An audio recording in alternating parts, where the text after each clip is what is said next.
December 13 ஜீவ ஊற்று வேத தியானம். சங்கீதம் 4:1. என் நீதியின் தேவனே, நான் கூப்பிடுகையில் எனக்கு பதில் அருளும். நெருக்கத்தில் இருந்த எனக்கு விசாலம் உண்டாக்கினீர். எனக்கு இறங்கி என் விண்ணப்பத்தை கேட்டருளும் என்பதே. ஒரு தேவ பிள்ளையினுடைய வாழ்வில் நெருக்கம் உண்டாகிற போது என்ன நடக்கும்? நாம் எதையும் செய்ய விடாதபடி, ஒரு அடி கூட எடுத்து வைக்க விடாதபடி நமக்கு எதிரான சத்துருக்கள் நம்மை சுற்றிலும் முற்றுகையிட்டு சூழ்ந்திருக்கும். இது சத்துருக்கள் நம்மை மறைமுகமாக சிறைப்படுத்துவதை குறிக்கிறது.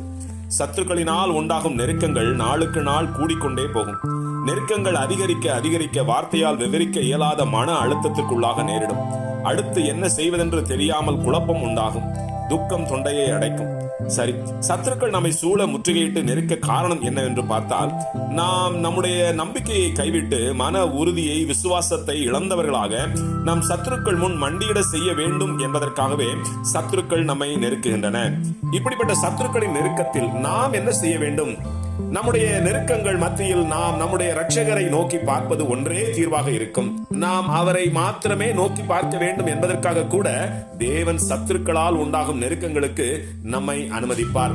ஆகவேதான் வேதத்தில் 2 நாளாகமம் 15 தங்கள் நெருக்கத்திலே இஸ்ரவேலின் தேவனாகிய கர்த்தரிடத்திற்கு திரும்பி அவரை தேடின போது அவர் அவர்களுக்கு வெளிப்பட்டார் என்று கூறுகிறதை கவனியுங்கள்.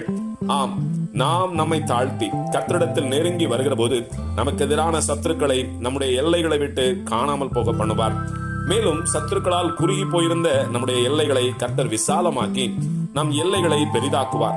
சிலர் நெருக்கங்களின் நிமித்தம் கர்த்தரிடத்தில் மனசோர்வடைந்து விசுவாசத்தை விட்டு விலகி பிசாசுக்கு அடிமையாவார்கள். ஆனால் கர்த்தரை உறுதியாக பற்றி கொண்ட தேவ பிள்ளைகளோ பவுலடிகளைப் போல 2 கொரிந்தியர் 4:8 நாங்கள் எப்பக்கத்திலும் நெருக்கப்பட்டும் ஒடுங்கி போகிறதில்லை, கலக்கம் அடைந்தும் மனம் முறிவடைகிறதில்லை என்கிறார்.